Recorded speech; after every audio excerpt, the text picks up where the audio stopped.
and welcome to the Fat Squirrel Speaks. I'm looking already down. I'm interested and invested in you, but I just remembered something that I was trying not to forget, and so I'm looking at it again.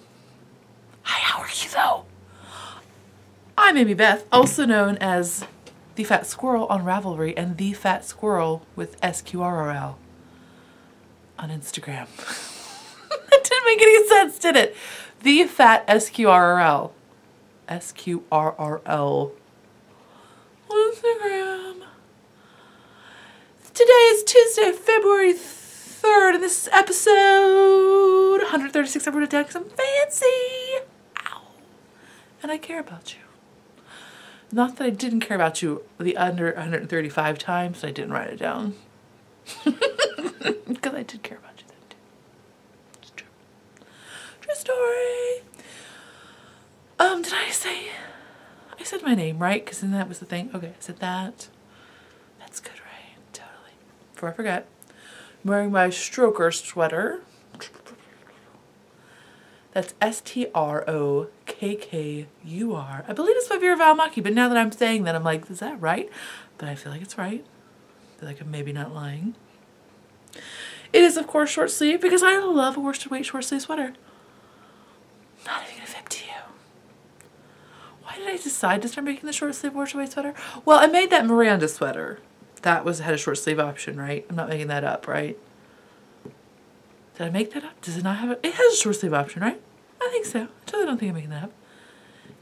But also,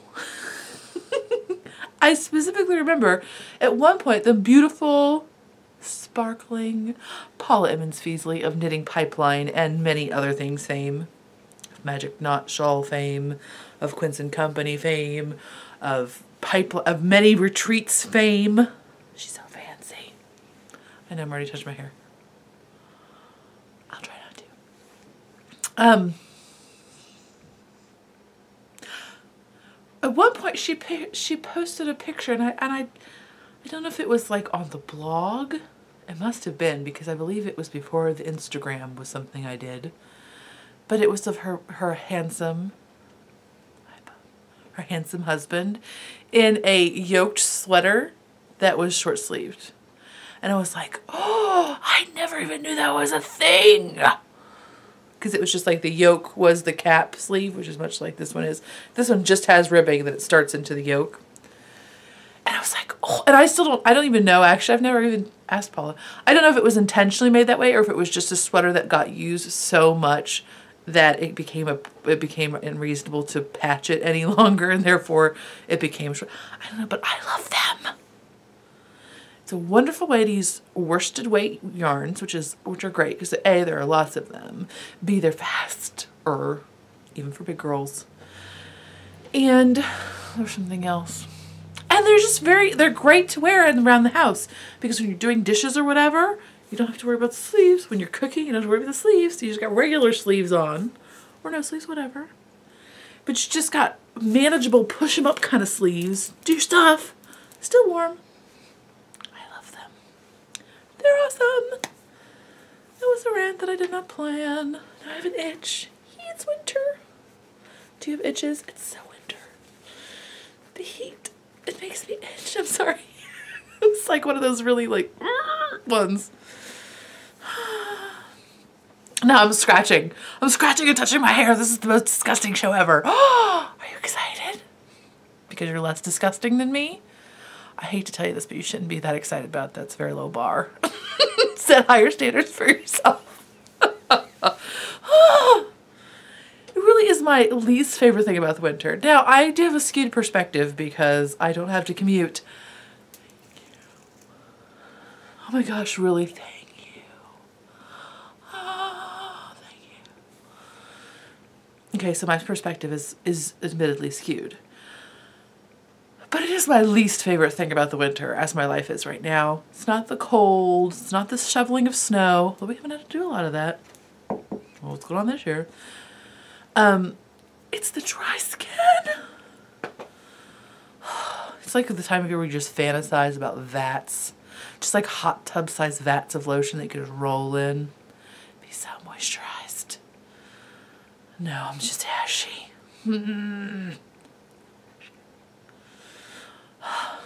stream of like mummy. Those are they called? Those are the sarcophaguses, right? I'm not just making that up. The big metal shaped human box just filled with lotion. You can just step back in. And then come out all moisturized and ready to face your day without any itches. First world problems, I know, but geez Louise, they stink. I hate to be itchy. But that means I'm warm, so admittedly that's a first world problem. Moving on. Does that count as a shenanigan? I need more lotion. Have there been any other shenanigans? Not really. There have not been many shenanigans at all. Nary a one. Yeah, really, nary a one. I've been watching, I watched a new show, which is really not that great of a show, but I still love it because I'm such a nerd. It's called, oh my gosh, I could listen to this name. It's called Live Free or Die. It's a National Geographic show, so I don't even know how you get it. Okay, I don't know. It's on Amazon, but it's not on Amazon Prime. I paid for the show. I'm just going to admit it. I'm just going to admit that I paid for the show. Just going to admit it. It's not that great of a show. But I do not regret my purchase. Because even though it wasn't that great of a show, totally dug it. It's about people who are like living off the grid. I love people. I love crazy people who are like, yeah, sure. That sounds like a good plan. Let's just go out into the woods. And I'll wake up and like to my little husband. Like, are we going to retire to a cabin in the woods? And he's looking at me like, we don't need TV, right? And he's like, what is wrong with you? He doesn't exactly share my like unrealistic imaginings of like my little shack in the woods and my little milk goat tied up out front. He's like, no. That's okay. He's older than me. We'll just do his retirement first. By laws of nature, he will pass. Not like wishing that on him. But unless something crazy happens, he'll go first. And then I'll go into the woods with my milk goat. Maybe that's how it'll work. Is that really, like, that's kind of dark, isn't it? It's not meant to be. I'm not wishing him ill will. We can really go away with my milk goat. You just have to have also TV. Which that would be fine. That's an acceptable compromise. I mean, we'll have to have a bicycle to power it because there's not going to be electricity. But whatever. He'll keep him spry. That's what I'm saying. So anyways, I've been watching that and having crazy fantasies. Which is my favorite thing to do, especially this time of year. Oh my gosh, right. Because, you know, it's the time of year when you start looking at seed catalogs. Even when you're me and you have, like, no real garden because there's no sunlight. I live in a pit, basically.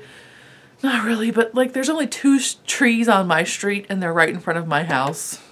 So there's no light that way. And then there's a giant tree in my backyard, which is smaller than the tree, technically. I mean, like, the tree overhangs more of the yard than it doesn't. Plus, there's, like, a house that faces the street. There's the tiny backyard, the giant tree, and a garage. And the house is on either side, a garage on either side.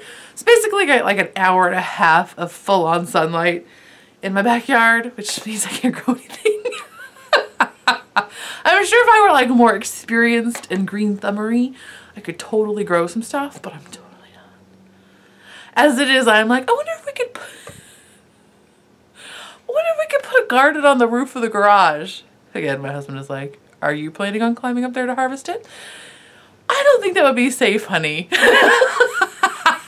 You're much like a lighter load on the roof. I think it would be a better idea for you to get up there, but how about you make that happen? Ah! Whatever. What was I talking about? I don't know what I'm talking about. So that's what I was talking about. Live free or die. Gotta pay for it, so don't buy it unless you're as crazy as I am.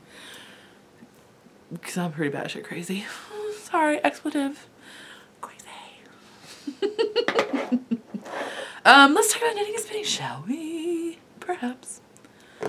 I don't have any spinning with me. I'm still working on my hobbledehoy batlings. the chrysanthemum colorway. Chrysanthemum. Did your kids read that book when they were a kid? That's such a cute book, Chrysanthemum. Her name is Chrysanthemum, and she has to deal with it. It's an unusual name, right? Especially when you're a little mouse child. Such a good book. I can't remember who the author of those is. Oh, you're like, we don't care. We could just look it up. The answer is not Bling Your String. I can tell you that much. Kevin Hanks. Did you read this when you were a kid? Oh, Chrysanthemum. Oh, I miss those picture books. We're out of picture book phase. For the longest time, I was trying to push her into chapter books because it was like a growth thing. And now, of course, I'm like, oh, what are you Chrysanthemum? That's what being a parent's all about. Isn't it, though? It's true. So I'm still spinning those. Those are very fun. What else? Oh, I totally... Shenanigans. Can you tell? Can you see that? Can you see, like, my... Do you see my hand? I just got, like, a flash forward this week of what my aged hand will look like. See my aged hand? Right there. I scalded myself with boiling water. It was fine. But it's just like a really kind of intense sunburn, but it's in a weird place, and so it's doing this really weird... I keep showing my husband, like, look, it's I'm old right there! It's like I'm Dumbledore and I touched a Horcrux. Oh! Right there.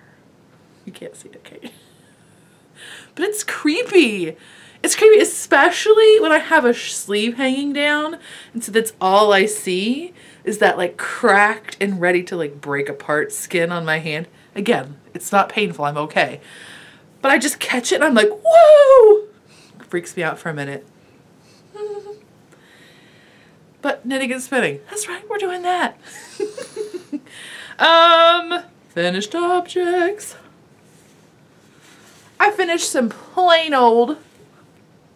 I haven't showed you these, right? Suddenly I'm like, did I show you these already? I didn't, I don't think. Cuff down, heel flap, plain old vanilla sock. These are made with, isn't this yarn cute? Are you in love with it?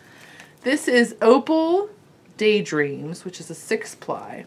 And this is colorway, I believe the colorway is A357. But it's potentially 1058. But I think it's A357. Anyway, it's this one. Or maybe this one. I know, right? So much orange happiness. So this is a sport weight. It's listed as a sport weight on Ravelry. I would say that it's a... It's listed as a sport weight. It's listed... I think it's listed as a sport weight. It's like between a sport weight and a DK though. It's definitely a beefy sport weight. And this is a merino, or not a merino, just a wool nylon blend, like most of Opal's yarns, I believe. Yeah, 25% poly, 75% wool. I knit these one size up, no, yes. I knit these on a size US 1 double point, which is one size more above the double point I usually use. So I did go up a size, needle-wise, and these are 64 stitches, and I usually do 72. Just to give you an idea, if you're trying to do a next weight up sock. But aren't they pretty? I did not intentionally match them. They do not, and they do not actually match, but they're so close. I wish I would have not made them quite as close, because they're just close enough to be confusing. But I still have quite a bit of yarn left. This yarn is a 150 gram ball, I believe. Yeah, this is 150 grams, this is 420 meters. So I have enough for maybe a third sock. Or stripe it with something else. But yay those! I also finished my 3-color cashmere cowl, which is by Giorgio Locatelli. And it is in... This is what I was looking up earlier where I was like, I gotta look something up because I don't forget it. I've already forgotten it. So now I'm gonna look it up again. It is in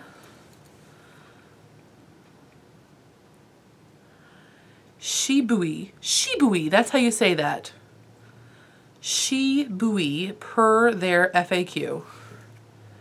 Shibui, which totally looks like it could be that.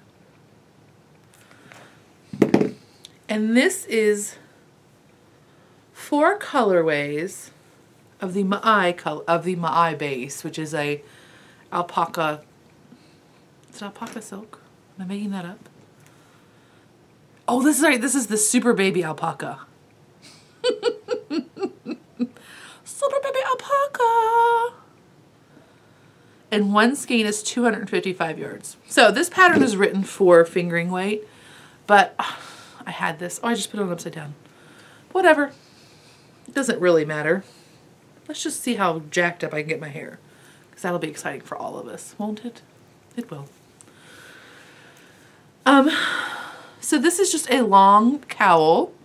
You could wear it like this if you're going to the bus stop in the morning and it's 20 degrees and very windy. I know, because that's what I did this morning.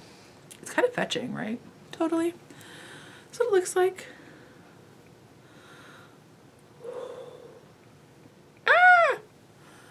Mine has 4 colors throughout it, but so I totally dig it, right? I was concerned because as I wasn't concerned, but mine was very, well, it was narrow, and I was afraid that it would feel too much like a turtleneck gone, like just crazy. So when I blocked mine, how I actually blocked it was to put like a rigid blocking wire through the top. I didn't wrinkle it up like this, I'm just doing it to show you. I put 1 blocking wire through the top and put 5, so just how I would have that extra weight down here, and then just pinned the top up to the, actually pinned it to my curtain rod. Whatever. And then just put 5 wires here, so just, it had the weight of the wet shawl or the wet cowl and that little bit extra weight from the heavier wires, and it blocked it out much wider and shorter, which was good. I was afraid it was too tight. Now I'm like, is it too big? Whatever. You just block it 20 different ways and have 20 different things. Well, it's amazing. So a super baby alpaca, apparently. So yay, that. So yeah, it's like totally something you can just fiddle with. You could put a shawl pin in it if you didn't want it to move around, or you could just be me and not care. That's right. Keeps your neck warm. Doubles as a hood if it gets a little too cold in the house. That's what I'm saying. So, oh, like I said, this yarn is not a fingering weight. I believe it's listed as a DK on Ravelry. So I did do a little bit of a gauge chunk, just a rough one, and then did scale back my cast on due to that, because I didn't want it to be like ginormously insane.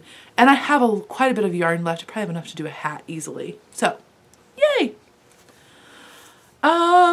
Works in progress. So my new socks, these are in a bag. I couldn't have it at birds on it. Right? How was I supposed to resist? It had birds. And this is from, I'm not wrong, right? I believe this is Stitched by Jessalou, yes.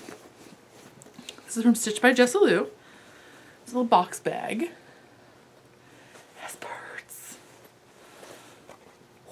Couldn't resist.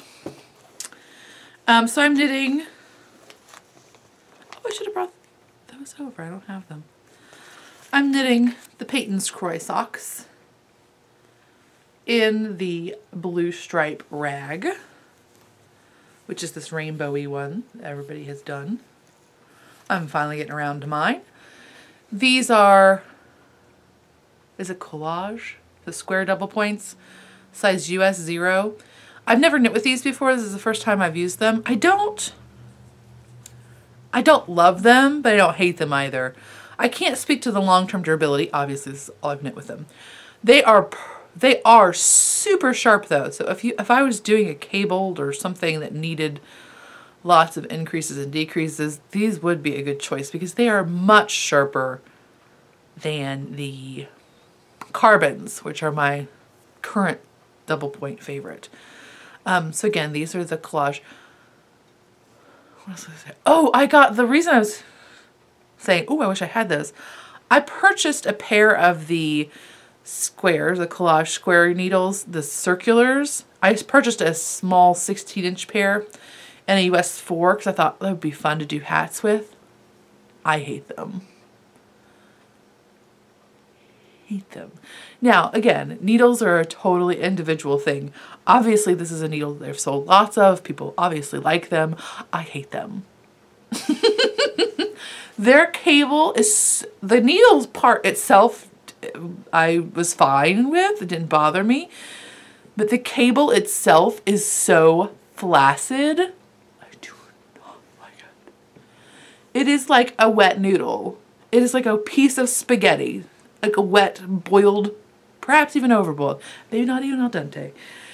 It is a wet noodle attached to those needles. I hate it. Also, it has, now this may just be because they were new or something, but the cable has like a weird grab.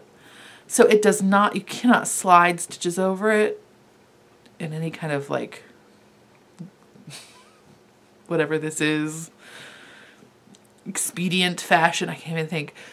I do not like that. I gave them 0 out of 0 stars. 0 out of 4, whatever.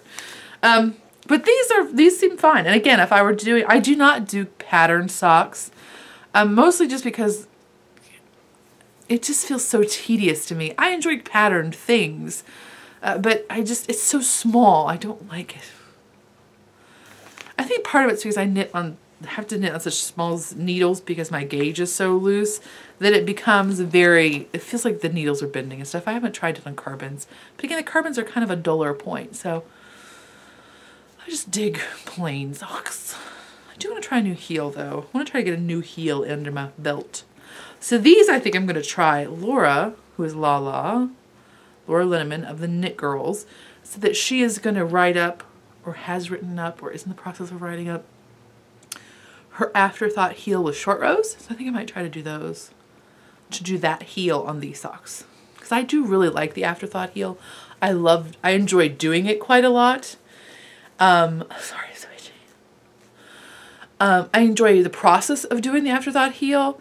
And usually my socks fit pretty well even with an Afterthought heel. I have a very square Fred Flintstone-y, and I have a broad, whatever that, I mean, I have a big ankle, but I also have this, like if this were the bottom of my foot, I don't know what this is called, but this diameter is large. I guess we call that a high-end step, right? Which is not ideal for that kind of, for the Afterthought heel, but usually mine work okay, but if my sock is a little snug, it does not fly well. It has to have a good amount of ease in there. So I'm excited to try the short rows with the Afterthought heel. So hopefully that'll work out well. And then the last thing I'm going to show you, I forgot to tell you like what I was doing. Whatever. We're going to do one random thing at the end, a random game at the end, but there's no shameless self-promotion this week. I think the next Shopped update will be February 13th. I'm hoping to have Knitting Pipeline pre-orders up on February 14th. If you're going and you would like to pre-order a bag, I will have some there too. Excuse me, in all likelihood. Those are just the tagged bags. So just like the commemorative bag. Now this is not the tote that Paula does that has Knitting Pipeline on the front. It's not that. That comes automatically. Or at least it has in the past. These are like one of my knitting bags with a tag on it that says Knitting Pipeline 2015 at Fat Squirrel Fibers. Not this specific one. I know, but I got one of my bags, right?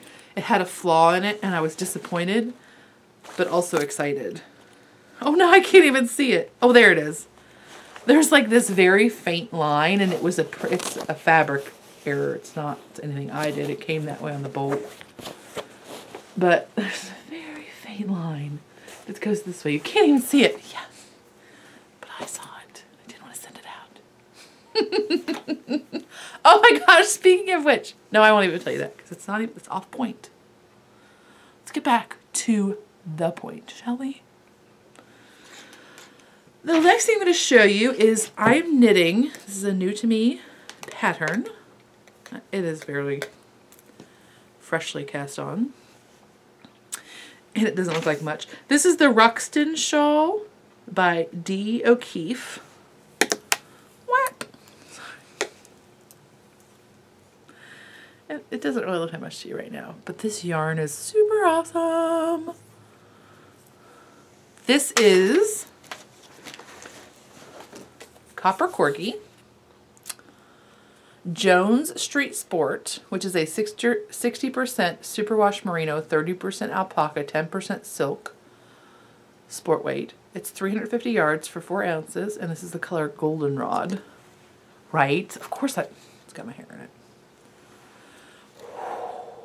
Yes. I love that color. So exciting. So I have 2 skeins of it, such as 700 yards. This pattern only calls for 600 in the sport weight. It is written with both sport weight and fingering weight yardage needle recommendations. And it is both written and charted. What else do I need to tell you? I'm trying to get to the pattern so we can show you the picture of it, because it's gorgeous in the picture. Right? Isn't that pretty? I know, right? Just make your pattern picture in gold and I'll buy this stupid thing. It's so predictable. And that yarn, by the way, is Socks That Rock medium weight. And then here's another one in Hazelnut's Artisan Sock. Oops, oh, sorry. That was not anything you could use. There it is, isn't that pretty? So I don't expect mine to look quite that defined, but it's very enjoyable. I said that was really, and she also has description of how you can add more or fewer repeats to the shawl to make it bigger or to use more yardage. So that's always helpful. And there is lace, but it's very basic lace. I think do we call this? Is this cat's paw? I'm making that up. I don't even know. But it's a very basic, I mean, I shouldn't say it's very basic. It's an intermediate lace. It is not thinky. It's not like, not just like a yarn over together. It's in between, but it is still very doable in terms of it still being television knitting. I just have I'm working on a worsted weight shawl, and no, it's a lie. I'm working on a worsted weight sweater, and I've had several. This was very worstedy until the end. Even though we're striping and stuff, I did something that had a little bit more going on. So there's that. Okay, so then the last thing we're going to talk about is a game. So if you're not interested, I'll totally talk to you later. Bye. If you are interested. This is just a little game. And since we're having so many snow days, I'm sure some of you are ready to pull your hair out. So this is a really basic little game. It's called Card Line Animals. Comes in a 10. I think it retails for less, like $15 or less, I believe.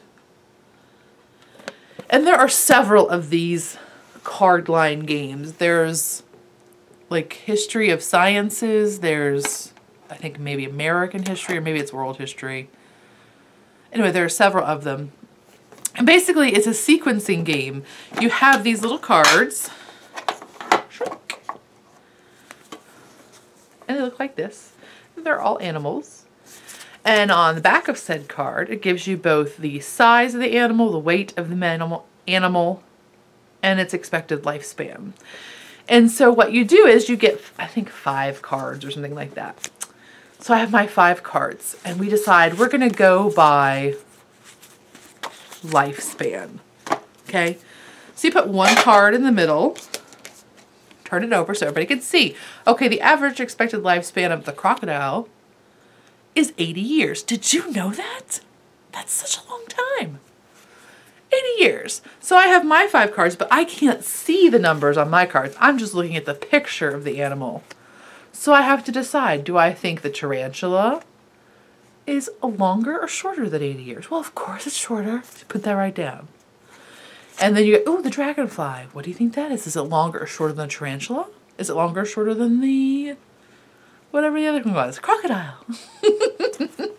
There's Panda, which always makes Tova happy. She's a total panda nut. Nut.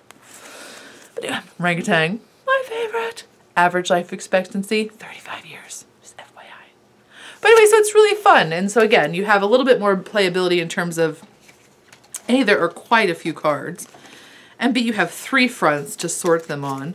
So it's a very basic game. It takes like 3 seconds to play a game. You can now play with us. That was all the instructions. So it's a great one to pull out if just like one of Tova's, like if a neighborhood friend, okay, there's only one neighborhood friend, but if her friend comes over or something like that, it's super easy to pull out and tell her how to play, and they can play it together without adult supervision. And it's fun to play as an adult because, again, you're like, what? Cheetah's life expectancy is only 13 years? How was that even a thing? But a toucan's is 15 years. See, I would totally put the toucan as less than the cheetah. Wouldn't you have? I'm just saying. So it's really fun. Okay, it's not really fun, but it's fun. Okay, here's another one. The Griffin Vulture, 33 years. What? What? Anyway. There's not a ton of replayability. Eventually you will remember that the dragonfly's life expectancy is 4 weeks or something like that. But it's still fun. And I think it says the ages are 7 and up, but really, I mean, that concept is basic. Any child could play it, I mean, 3 and up, as long as there was not a serious competitive, like, because 3-year-olds obviously got a slight disadvantage. But as long as you're not playing for blood, you can play it with a really wide age range. So again, 7 and up, 2 to 8 players, takes about 15 minutes to play a game. There you go. It's a fun one. We have it's like history of science or discoveries. Here, we have not played it yet. It looks a little bit more intimidating. I mean, it's simple, the rules are the same, but it just looks like it might be more frustrating for the kid to be like, and also maybe for me.